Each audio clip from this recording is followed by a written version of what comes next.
John Brown's body lies a-mouldering in the grave, while weep the sons of bondage whom he ventured all to save. But though he sleeps, his life was lost while struggling for the slave. His soul is marching on. Glory, glory, hallelujah. Glory, Welcome glory, to War of the Rebellion, Stories of the Civil War. I am your host, Leon, and this is a reading of the history of the 72nd Indiana Volunteer Infantry of the Mounted Lightning Brigade. Chapter 11. September 30th to October 5th, 1862. To the mouth of Salt River on boats.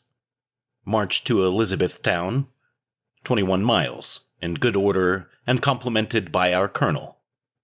Carrying a grindstone. To Elizabethtown. What we come for. Return to West Point. Slow crossing of Salt River. Hard and cruel march by General Granger, and many give out. Tenderness of comrade for comrade. Return to Louisville. Friends come to see us. The Lord will give the boys manna and quails. On the 30th of September, Tuesday morning, we were ordered to prepare 3 days' cooked rations for our haversacks, and take 5 days' raw rations in our wagons, and prepare to move right for the mouth of Salt River on the Ohio, at a moment's notice. Our regiment was becoming accustomed to this sort of orders and obeyed with promptness. We had all things in readiness, some time before the order to move was received. At 10 a.m., the command to march was given, and leaving the camp in charge of those not able to go, to guard it until our return, we set out in high cheer, glad to get out of the dust and confusion of the city, and most of all to escape the vexatious and useless order of lying on our arms from 3 to 5 a.m. A march of 7 miles brought us to the landing opposite New Albany, Indiana, the 74th and 75th Indiana, 98th Illinois, and 13th Indiana Battery were with us. After long waiting on the landing, we boarded the steamer Excelsior and went grinding down the Ohio, for the river was so low that the keel of the vessel could be heard rasping over the gravel almost constantly.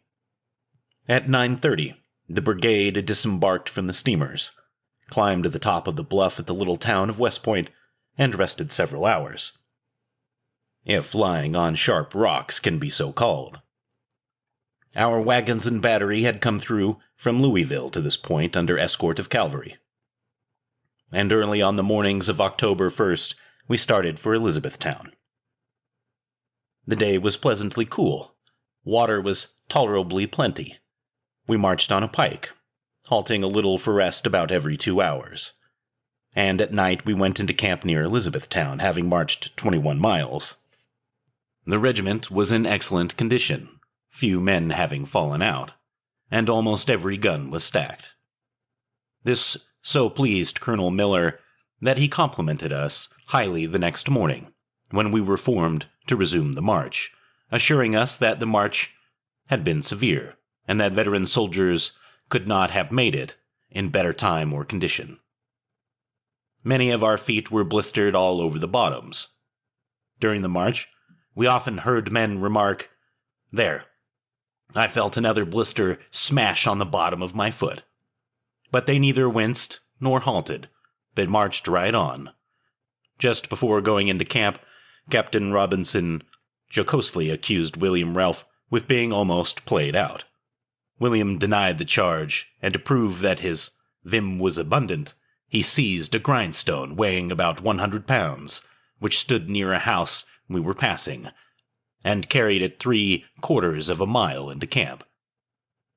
He was always known after this exploit as Grindstone Bill. The next morning we marched to Elizabethtown, and halted for some time. We had come down to aid in protecting Buell's army train as it made its way to Louisville, the troops having beaten the train in the race and left it somewhat exposed to Bragg's advancing force, We learned that the train we came to guard into Louisville was passing up next to the Ohio, and we about faced and marched toward the mouth of Salt River again, over the same road we had trodden the day before. Our feet had become very sore, and our joints jammed. A pike is very hard to march over, and we began to feel its effects, but our pluck was uppermost, and the regiment was kept in remarkable good order. Of course, a dash from Bragg was probable at any moment, and all was kept solid for his reception.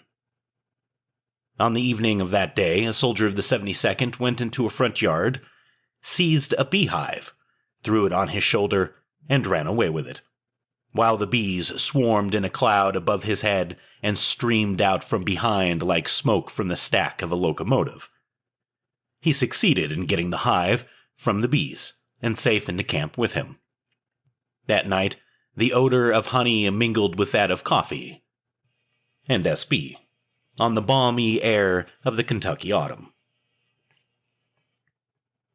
On the 3rd of October, we marched to the 21-mile Stone, within 4 miles of West Point, and had an hour or two to wash and repair our blistered feet and bathe our dirty flesh.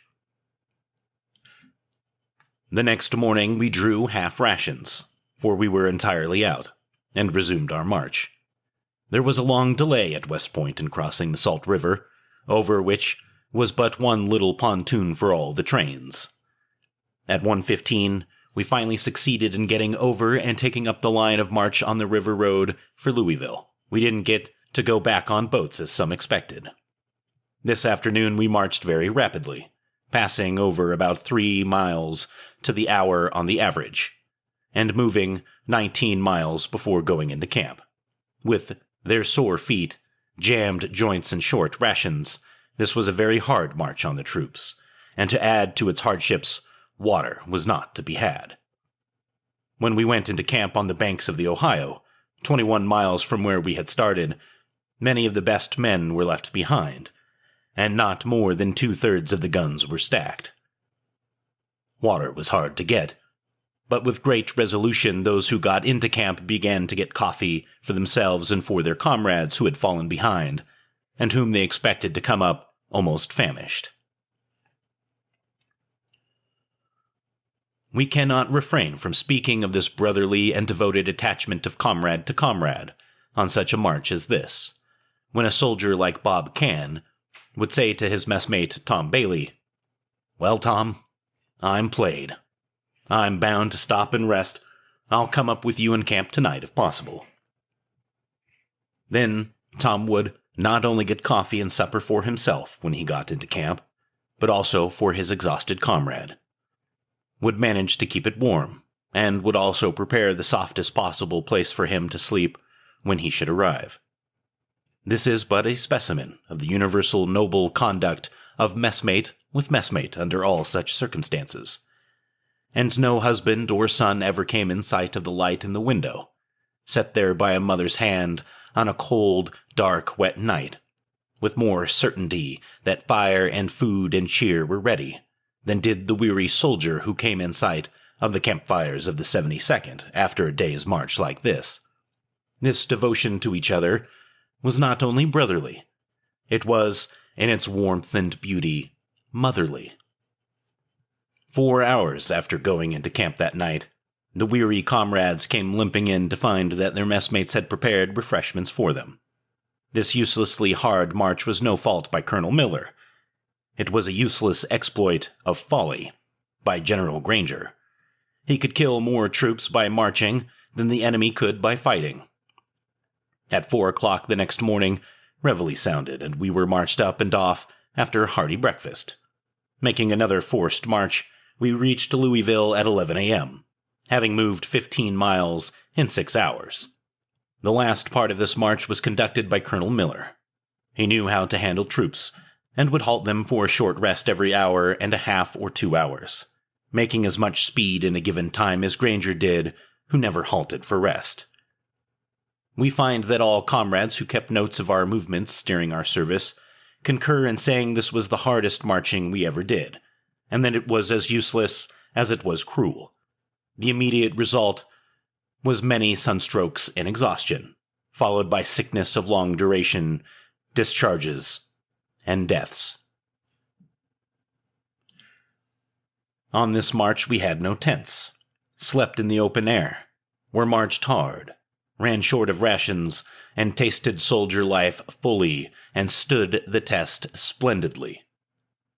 When we got back, we were almost as dirty as the old soldiers, and could almost tell yarn about with them.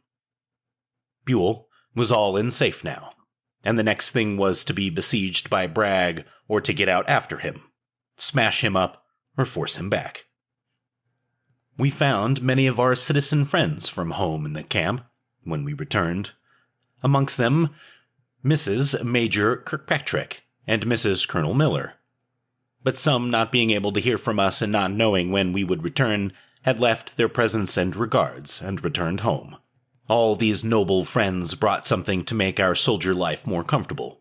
Articles of wearing apparel, homemade socks, one of the greatest comforts to the soldier's feet, fresh butter, fresh homemade bread, cakes, and all the dainties that the good hands and noble hearts of the loved ones at home could prepare.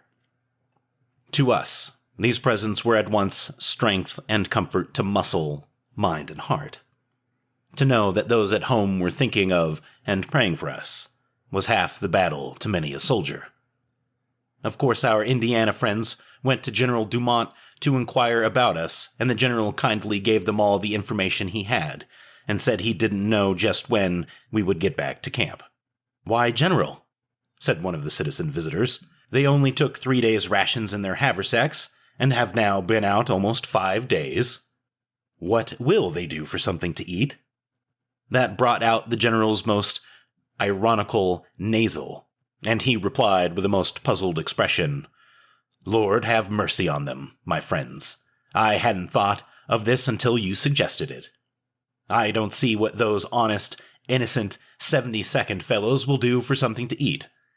Maybe the Lord in his goodness will rain down some manna or blow some quails into the camp for the boys." The citizen saw the point and quietly stole away. Chapter 12. We will finish next week. All right, folks. I know it's another short episode, but let's get into some notes, and we're going to talk about kind of some of the incidents that they had here. It's very interesting. Let's dive in. All right, so the first note that I want to talk about is blisters. Blisters are the enemy of a soldier, and taking care of your feet is the most important aspect of being in the infantry. Next comes drinking water, like directly right after that. And you might think it would be switched because you need water to survive, but your feet are the key to winning a war.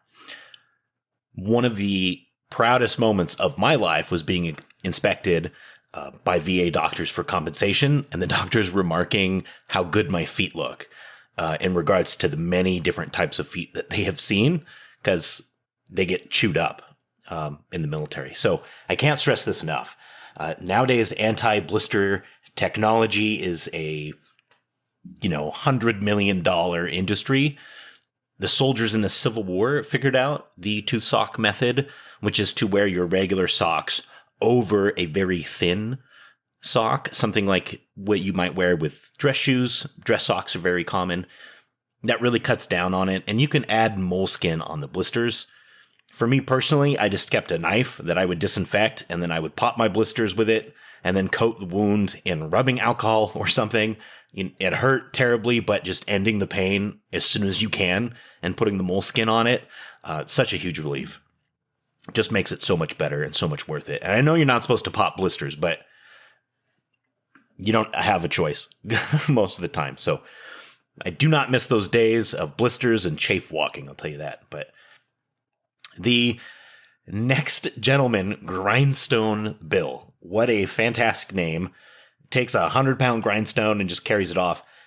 Can you imagine being the homeowner and you come home to that just being gone? And you're just like, why? Just some dude he needed to prove how strong he was. Great soldier logic. seen it 100 million times in all sorts of different ways. Loved the example that we got from that. I would also like to note a particular soldier's bravery, and that being kidnapping a beehive and running so fast to escape the bees.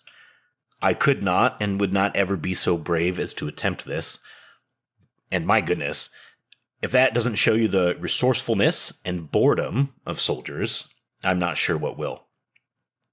Okay, so that's it for what I have for this very short episode. I also found the general talking at the very end to be adorable.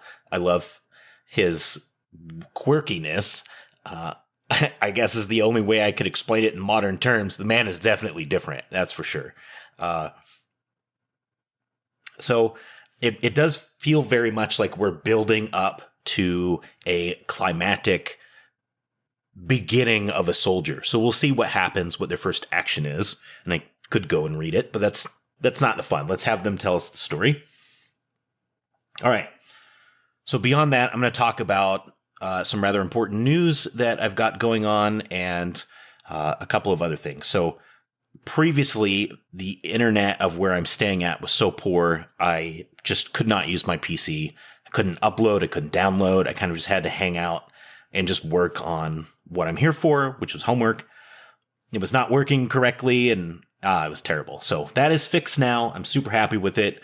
Content should be regular again. It was supposed to last week, but I just couldn't even upload things. It was awful. Or live stream or whatever. So, all right.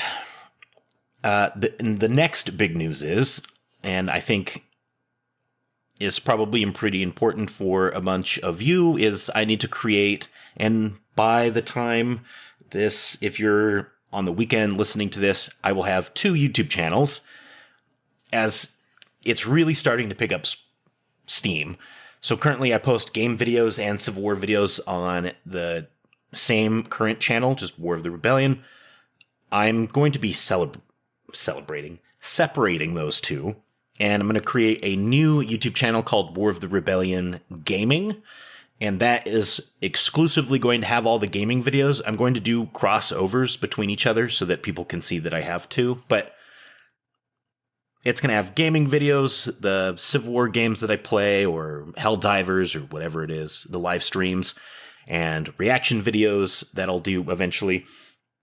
Those are going to be all on the War of the Rebellion gaming channel from now on. I'm going to leave everything up as they are, but just re-upload the gaming channels over. And that way, you can, find one or the other. The current channel is going to be exclusively used for American Civil War content or like historical content. Part of the reason why I'm going back to school is that I can learn how to not only run a podcast, but also be able to create not just podcast episodes, but to work on video editing and recording and interviews to basically get that professionalism quality up to standard that I think you guys would like to have for that. So the current channel, if you're subscribed to it right now and you just want to focus on the historical content that I produce, just stay there. And if you want to watch any of the gaming videos, I will supply a new channel probably later tonight. I will create with a couple of the old videos uploaded to it and some of them not at all. But I'm averaging many thousands of views now, and it just seems like a very sensible thing to do. I know I only have a couple of hundred subscribers. I think I just crossed 200. But the actual expansion of content that people are watching is insane. So I just need to do that now before I'm going to have to do it later. All right. The last topic that I'm going to be talking about is a secret project that I've been talking about, and we're going to talk about it a little bit. I know in this podcast, I sometimes add my personal opinions to things, and that's fine because it's my podcast. I get to do what I want. This upcoming project is not going to have that, right? It's part of that evolution of professionalism that I am talking about. It is a narrative story that is taken from historical fact. and possibly fiction. There's not really a way to know at all times. But for those of you who are big fans of the Oregon Trail, you're going to love this. If you don't know much about westward expansion and you live alongside the Oregon Trail in modern times, you're really going to love this.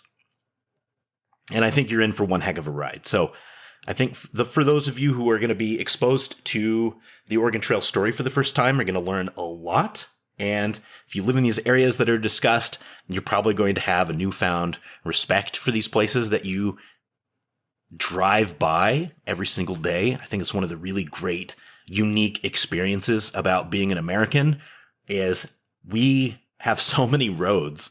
You can just drive to where all of these historical incidents have happened throughout our history, and for the incidents that are going to be happening in our future that have not happened yet. So something that's really unique, if you learn about the history of England, certainly there's many thousands of years of things that you get to take a look at on the island itself, but a large part of British history is also off the island, which means you have to travel for it. The United States, we're really lucky that a large portion of our history as a country is centered on the continent itself, which is really nice. And of course, I would love to go to places like Tinian or the South Pacific to, see the island hopping campaign. I've been to a couple of places, and those are certainly harder to get to. But anyway, I'm just blabbering on. But at this point, I think you guys know what I'm talking about. This project is still many months out, but I'm chipping away at it at about 1,000 words a day that I'm writing the script. So those in the Patreon, you're going to start getting snippets of this starting the 15th. Not all of it, but I'm writing a lot, and I would like to hear some feedback. I'd like to see how you guys react to it. And that's going to be on the 15th. That's this Monday, April 15th. That special day that all of our taxes filings are due. So you'll know when to come check out the Patreon. But all right, that's everything that I have for today. Mush Eaters, thank you so much for listening. I greatly appreciate your support. That's your heads up, and I will catch you in the next episode. Bye-bye.